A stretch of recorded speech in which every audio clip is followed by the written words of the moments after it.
Hey everybody, it's Zero Year Plus, and welcome back to Let's Play Final Fantasy Mystic Quest. In the last episode, we started this grave adventure and had already lost our first party member and gained our second party member. Speaking of first party member, let's see how Kaylee's doing. Oh, she's in bed. It makes me feel so sad. I'm gonna take your cure potions and run away crying. Did I look strong? Tell me I look strong. I mean, Tristam here, he was just really stoic. Oh. Right. I, forgot to clear these. I'll be right back. Alright, now I actually want to show you guys what happens on the last battle. I mean, it's still just a simple battle, but I want to show you guys what we actually get for clearing out the battlefield. Nothing special. Well, some of them have special things, but a lot of them are just going to be small rewards, like extra experience. Now, funny thing about this one in particular, if you get like a certain set of monsters all the way through, if you were to level on the same fight that you gained the free experience from clearing out the battlefield, it would net you a second level. But then you'd have to gain 2 levels worth of experience to level up again. So, I mean, like, it could be useful for a quick boost, but this game's easy enough as it is. And here's the Basilisk I wanted! What do you know, accidentally flying headfirst into a battle without even thinking actually paid off. So this is a Basilisk. He's a bit stronger. He's probably the strongest enemy we've come across so far, but we can still kill him all the same. If we can hit him, we could kill him all the same. At level 5 with the axe, I should be capable of killing a Basilisk. They're not that much stronger than everything else we've been fighting. So, I'm going to clear these down to the last battle, and I will meet you guys back at this thing in a second. Alright, so here's the last battle. No Basilisks. The Basilisks, I do believe, are just purely strong. I don't think they have any special ability, like the poison toads can poison you. Duh. But I don't think they have any, like, special ability. I don't think they can poison you. I think they just hit really hard. And we get a charm. All that does is... all it should do is just raise my total defense. Yeah. Raises my defense by 1. If that's really useful, I don't know.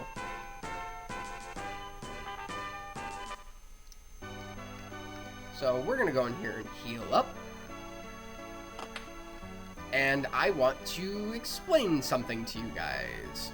After grabbing these cure potions, of course. I'll probably just grab those every time. Just because they're there. My OCD will not allow me to leave a chest unopened. Why I'm talking like this, I know not why. Oh, speaking of treasure chests. Yeah, it's more cure potions, but I couldn't get them before, and I really just wanted an excuse to chop down 2 trees. So, if you look at the armor, speaking of armor, the charm just kind of reminded me of this. Tristam wears the black robe, which gives protection from instant death, and the moon helmet, which protects against fire. So now, why, when I go to status, does he have resistance to water, wind, chaos, or confusion status? Paralyzed, sleep, and mute. Well, that's because the game is a little bugged. When you have a previous party member that has a specific set of armor, and they leave your party and you get a new one, the game doesn't check the new player's armor. So the only way to fix that is for me to save and reset. In resetting, it checks the save file, it'll check the data of the status protection versus what character's equipment you're wearing. So, not customized, so then you go to status, and everything's right. So I'll probably be showing you guys that a couple times throughout the game. I actually did this for the sake of a challenge, because it's actually a bit more useful for the sake of the Bone Dungeon to have Kaylee's protection with Tristam's defense versus Tristam's straight-up protection, because the boss of this area might be able to use fire spells, which Tristam would be strong against, but at the same time, I kind of like having confusion protection and, you know, just like paralysis protection. So, but to each their own. Now, I can, and I will show you, go straight up through the middle here, but there's this moving sand. You know what? Let's just do this anyway. This moving sand prevents me from making progress back. So now I have to fight my way through the monsters in order to get out. So what I'm going to do is I'm going to clear off one half of this room. I'm not going to clear out the whole room, just one pathway that I can walk through so that I have a way to get back when I'm backtracking. And it's just easier to clear monster fights out with two characters, whatever it was I was about to say there. I don't even know. But that brings up another good thing. It is always a good idea. No, important. Like, you should be whipped if you don't. Have another party member on you at all times. You do not split experience. Party members that you get extra don't level up. They don't take your experience. They just make fights go by faster and easier. So, absolutely, at all times, second character in your party. I'm getting low on ninja stars. And I don't think it's procced at anything with an instant death kill yet.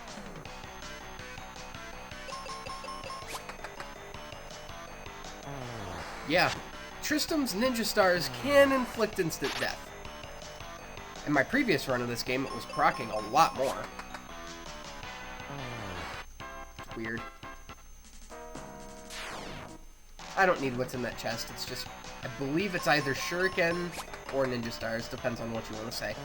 It's either ninja stars for Tristam or cure potions. Or heal potions. Who knows? Oh, you know what? I will get that, because I didn't go over that thing the first time. New enemy. These are Sandworms. These guys are obviously a new enemy, and they're not that strong. They are, however, weak to axe attacks. And earth elemental spells. If I had one! So, that's all I'm going to do in this room. I'm just going to clear that one side.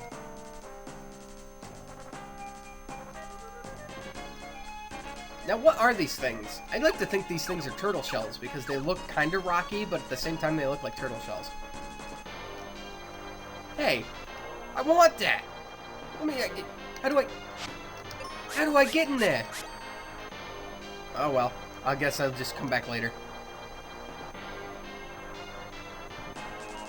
Yuck. I can only imagine what dead bodies have been decaying and defouling this water. Point of noting, why does the water flow when there's a wall here? Is this where the water starts? I don't know. Food for thought, I guess. Doors sealed shut. Well, okay, I guess we turn back. There's no helping anybody. Game over! Watch what? Whoa! Explosives, huh? 30 GP? Although I could afford that by all means. That's way too expensive. 15? Okay. No, you kind of have to buy them for 15, otherwise he won't sell them to you. Okay, I'm getting sick and tired of seeing that poison status on Tristam. I wonder... Bombs blow things up. I wonder if they could scatter bones. Well, they definitely could. But from a gaming standpoint, let's see if they do. Oh, yes. The treasure is mine. And here we get the steel shield. Just another point? Is it 1 point? I think it's 1. Not weapons. Armor. Oh, it's 5 points of defense. Oh, yeah. Sign me up. So, we get the bombs, and bombs can be used in combat as a consumable item, as well as, you know, on the field for other things. So, we're in the second real technical dungeon the real first big dungeon of the game, and we were already through our first 3 weapon types of 4. And from here, they just kind of advance. We don't get 12 different types of weapons. We get 4 weapon types, and they just have 3 versions. So the sword right now is useless. No reason you should be using it whatsoever. The axe is stronger. That'll be my main. Now, you'll notice the bombs are twice as strong as my axe is. But that comes with a price. Bombs attack everything on screen. Not your party members, of course, but it attacks all monsters on screen. Now, that can be really useful against 1 monster. But against 3 monsters, it's going to split the damage. So, 63 divided by 3 is weaker than my sword on 1 enemy. But, I mean, like, if you just wanted to weaken enemies down with the bomb, have Tristam take out one, I mean, like, if they were super strong, which nothing should be too strong for me to handle with my axe. But, I don't know, depends on your playstyle. This is good music, too. Very good music. This game has a wonderful soundtrack. Let's go up here. Find another new enemy. This is a rock. As you can see by its shadow and floaty animation there, this is a flying enemy. And flying enemies are weak to shoot attacks. Wow! Look at that damage!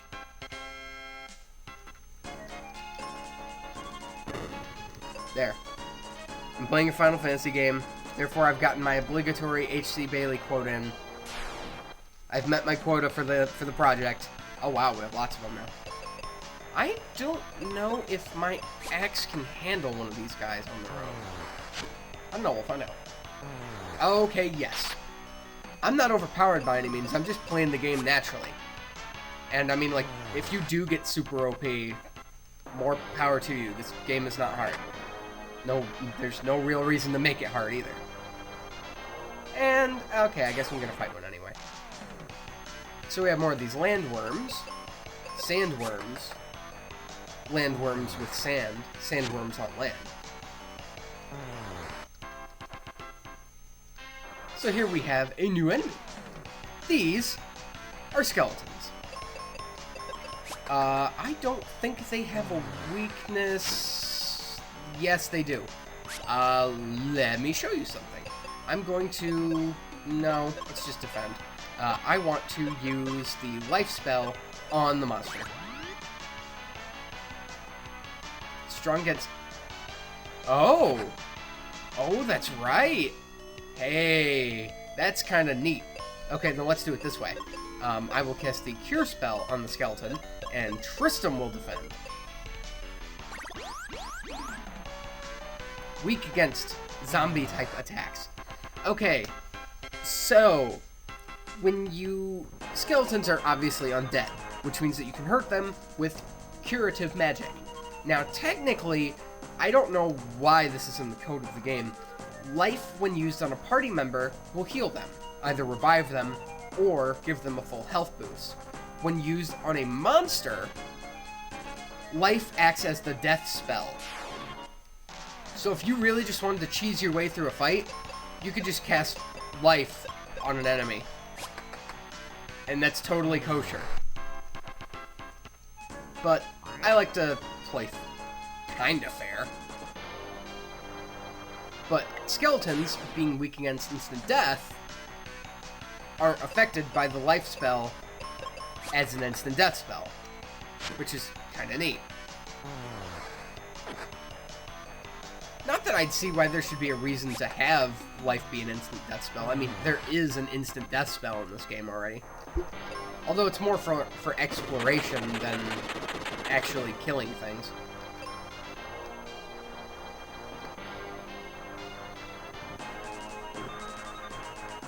Well, I don't know why I came down in the water. That was stupid. Jump down here and get nothing. We can jump over here. Jump over here! And get ninja stars for Tristam. Alright, little detour. For a long time, I never knew this room existed. So, it's like, I feel obligated now to just go in there. I think those are cure potions, I can skip them. really, it's Tristam is not going to use up his ninja stars, and I'm not going to use up my bombs either, so it's like, don't be afraid to just go hog wild with them. No real reason why you shouldn't. I don't know why I didn't attack the Gorgon and have Tristam attack. Whatever, it's not pertinent. Everything dies.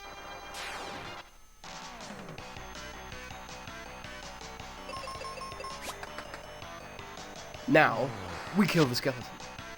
Wahaha.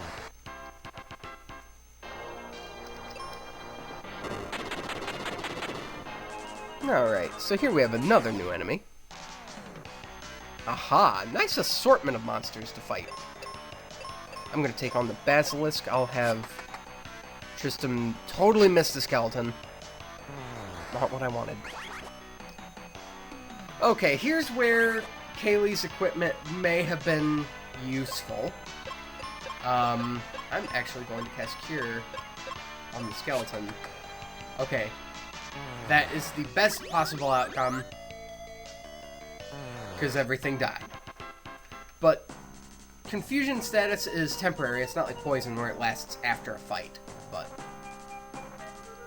so, I am actually going to stop the video here. I've made a wonderful amount of progress. We're more than halfway through the dungeon. It's not a very long dungeon by any means. And we're going to take on the boss in the next episode. So, I will see you guys in said next episode on Let's Play Final Fantasy Mystic Quest. This is Yuri Plus signing off, and I will see you guys then.